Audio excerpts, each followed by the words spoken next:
So how well does it work? Well, here's a nice example of finding both the telephone and the shoe. So here is the original phone, and here you can see the outline. And here are the modest number, I don't know, about 15 key points that have been matched. Now remember, you only need 3 to find the affine, so by finding more than 3, you get a much more robust solution to the transform. Likewise, see, so here we have our green shoe, and here you can see where it's found. And again, you can find the set of feature points, key points that were matched. What's also pretty cool, I only need to find 3 points from one object in the corresponding place, and then I can predict where the rest of them go. So that means I don't have to see the whole object.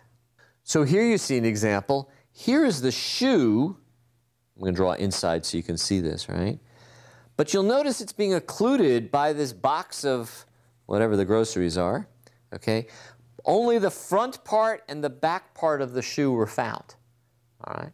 But I only needed 3 matches to find an affine transform, so I didn't have to see the whole shoe. I only had to see enough of it to do what's called the alignment. Same thing is true of this telephone here. The whole back end of the telephone is missing, but we're able to recognize it by just finding features within the front part.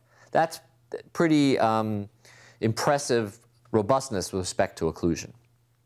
Here's another one. Now you can see the, again, David had this thing about teddy bears, shoes, and telephones. I'm not exactly sure why. Anyway, here you can see the shoe is behind the teddy bear, and only the front part of it is visible, but you can see it. Same thing with the phone. So the idea is that as long as I can find a small number of these local matches, I'm able to do the recognition.